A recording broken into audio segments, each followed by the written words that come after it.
Hello and welcome to the Skyline View Podcast. I'm John Harrison. In today's episode, we're having a conversation with members of the Skyline College Filipinx Student Union and CSM's Katipunan about why violence against the AAPI, or Asian American Pacific Islander community, has recently escalated, and what we can do to help stop it. On the afternoon of March 16th, the Bay Area, along with the rest of the country, was beginning to hear the reports. 8 people, 6 of whom were Asian women, were killed in a brutal shooting spree in Atlanta, Georgia. The suspect, a white male, had purchased a 9mm handgun mere hours before the attacks, which he claims were motivated by an addiction to sex and not the racial identity of the women. Only 1 day later, another attack hit us a bit closer to home. An elderly Asian woman in San Francisco, after being punched in the eye, was fortunately able to fight off her assailant. These are only the latest in a startling upward trend of violence against Asian Americans in the United States. I'm joined today by members of the Skyline College Filipinx Student Union and College of San Mateo's Katipunan, who recently joined forces to stand against Asian hate. Before we get into it, would you mind telling us your name, what you do, and what your part in all this is? My name's Anjali. I'm the president of Katipunan at CSM. I'm Tyler, and I'm the vice president of Katipunan. I'm Caitlin Collantes. I am the Filipinx Student Union's treasurer and acting secretary. I'm Ace Mobley, also an FSU director of event planning. All right, thanks everybody. We're speaking about a difficult subject today. I just want to make sure you get a chance to say a little bit about your clubs and what you do for your respective campuses, if you want to take a moment to do that. So at Katipunan at CSM, really our mission and goal is just to be the space that allows Filipino students or students who identify as Filipino to feel accepted and to feel welcomed. FSU is really closely linked with the Kababayan learning community at Skyline. So we also offer different courses. We have history courses, sociology courses, counseling, and English courses, and also a production course, the Filipino Culture Night at Skyline, is all linked with KLC and FSU. And it is really similar to Katipunan, in which it allows students who identify with Filipinx culture or are part of the Filipinx community or just want to learn more about the Filipinx community and those that are in it, just a space to learn more about their culture, their history, where their ancestors came from. And for a lot of us, it's the first time we got a professor that kind of looks like us, that has the same culture background as us. So yeah, that's what we do with FSU and KLC. So, your organizations recently collaborated to release a joint statement against the surge of anti-Asian crimes we've seen in the past year, which we'll talk a little bit more about later. Where did the idea come from? What did the collaborative process look like, and how did it begin? A lot of us were hit pretty hard with what's been going on, and it's somewhat of a surprise because it's half a surprise and half not, because it's been going on for a long time now. And having it come back up again now, especially being the elderly people as the main targets, definitely called us even more to collab with each other and show that we could unite, and not just our organizations, but it's also a sign and a way for everyone to get together. Also, when I first got approached, the whole FSU team got approached by Chris, I had just learned about the Angelo Quinto incident, and I seen Caitlin and Tyler and Ange jumping on it. I was like, it felt like an now or never time to finally speak up about things I believe in. And, this is a big step for a lot of people, especially since it hasn't really been prominent in the news until recently. I think because we are all student leaders and we have different positions within our clubs, within our organizations, and we also, on top of that, have platforms. There are students that are in our classes or that are also in our clubs, and we have these Instagram pages, social media, and we knew that we needed to utilize this platform because not everyone has it, to speak our minds and stand up for those who maybe can't really do so themselves. Mm-hmm. Yeah, definitely. And to go back on Tyler's point on the violence on elders, I feel like if you can imagine that it's your grandparents or your uncle or your auntie, your mom or dad too, you would feel called to do something too, because you wouldn't want to see that happen to your own family. So of course, this was not really, I would say, an obligation, but definitely just something that comes from ourselves and being authentic as student leaders too. Thank you. According to the Stop AAPI Hate National Report, since the beginning of the pandemic, there have been roughly 3,800 known hate incidences against Asian Americans across the country, including verbal harassment, online harassment, physical assault, and civil rights violations. Additionally, the Center for the Study of Hate and Extremism at California State University just released a report that shows Asian American hate crimes have increased nearly 150% between 2019 and 2020. Can you talk for a bit about what or who you think might be responsible for this increase? One of the few things that we talked about when we were trying to figure out reasons why this is happening, and we kind of realized that some of it, or a lot of it, is also caused by our previous president, President Trump, especially with how he handled the virus. His overall statements on it did not really help anyone at all, especially the Asian community, because when things got worse, a lot of people retaliated and blamed a lot of Asians to why this is going on. Yeah.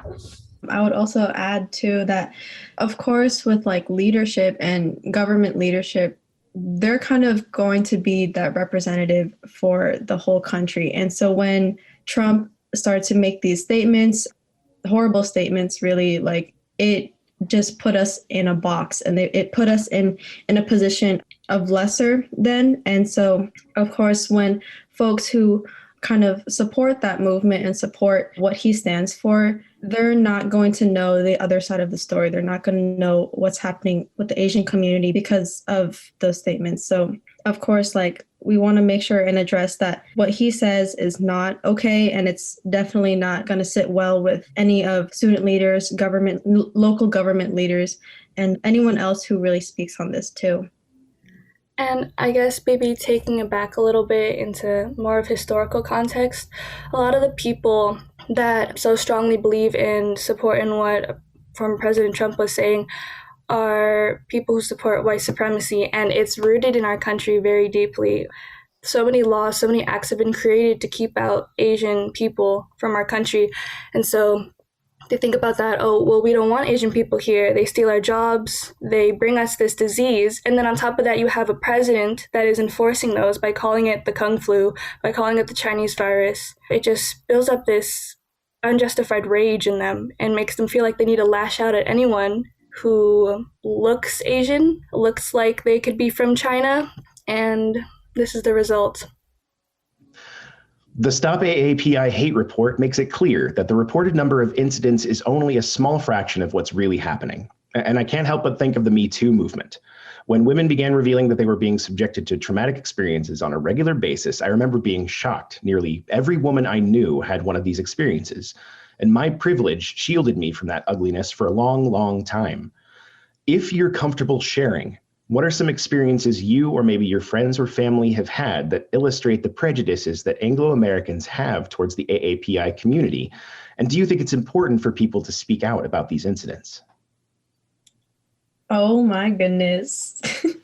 I'm only here like laughing just because that's a topic that is super important. And of course, anyone who sees something happening on the streets, like, yeah, definitely speak out. As a woman who I also identifies as Filipina, please speak out. I guess like an incident that I could share is when I was in Lake Tahoe, not even long ago. I think it was like what Tyler, like a couple weeks ago? A month-ish, over a month. Yeah, like last month. So we're walking in Lake Tahoe, and of course in Lake Tahoe, there's not a lot of Asians that you'll see walking in the streets. And so my family and I, and also Tyler, were walking, and all of a sudden this guy comes up wearing all camouflage. He comes up to us and goes, "Are you guys from Wuhan? You guys have the Chinese flu?" And so in that moment, of course, I wanted to say something so bad because, one, that's not representative of who we are, and it's too very ignorant. I don't want to say that I was not angry. I was definitely angry, and I wanted to say something. But the thing that prevented me was I can't really do much in that moment. If I did say anything, it's not going to go anywhere. So it's hard to explain now just because it was undescribable, and I can't ever imagine that like my parents had to like experience that as well. It was very shocking to hear that he said that. Yeah, and to add on to that, I think what's important with what's going on is that sometimes not everyone will be able to recognize the act immediately. Definitely when that happened with us, to me, it took a while for me to process what's going on. But like, I know that what he said was mean and pretty racist, but in that moment, when I heard that, my mind was trying to process, oh, what should I do? Like, is this something I should be mad about? Do I do something about this? And it takes a while for people to recognize that this was something that's a problem. And some people take a lot longer to process that. And some people process that a little faster. I think that's something to recognize, because some people will think that it's just a joke, but it takes a toll mentally in the long term. I can name one time when I was going to go hang out with my friend and I was going to go up to his house, but he told me like he felt it was better for me to hang back because his grandma was there and she witnessed a bunch of attacks on elderly Asian people. So she just didn't feel comfortable around anybody who, wasn't obviously Asian. A lot of our families immigrated here hoping that we would feel accepted and feel welcomed. We were really scared to take up space, but I think it's our time to learn that it's okay for Asians to take up space, and it's okay for us to speak out on issues like this when we feel called to. And I think attaching the model minority myth into my life, just thinking about growing up, how many kids would make fun of me by pulling back their eyes and saying that I have tiny eyes, or make fun of my noodles and call them worms, or just come up to me and say, you speak English so well. And I would just sit there and take it. Sometimes I would even laugh with them. It's just this internalized, oh yeah, that's okay. I mean, I guess it's okay for people to make fun of Asian people. And it's still going on today. And it's why people think that they can just go out in the street and hurt an Asian person. It's why they target elderly people, because they are more helpless. They're an easy target, like what Asa said.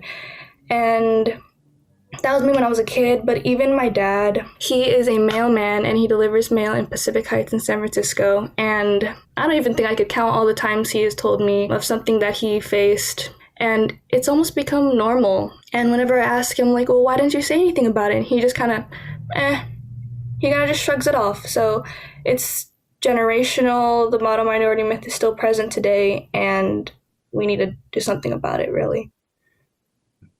So I think the unfortunate reality is that many Americans find themselves unable to connect with victims they see on the news. I'm not exactly proud to say that I've occasionally fall into that category.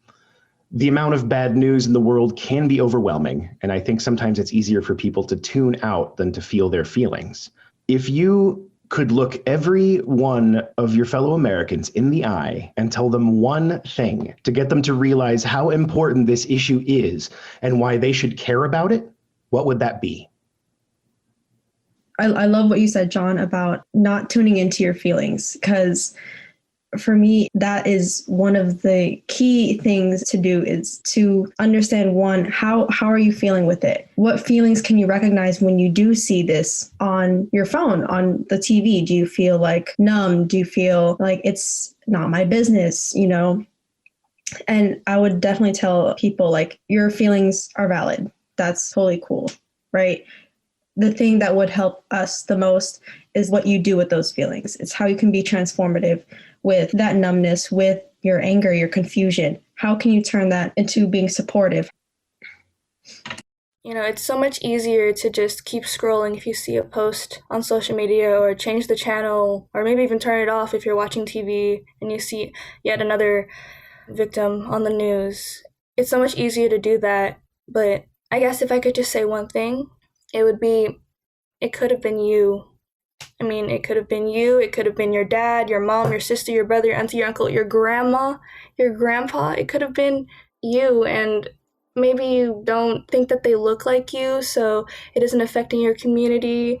Therefore, it isn't really your problem. But we do need to come together, and we do need to use our voices. We're loudest when we unite with one another.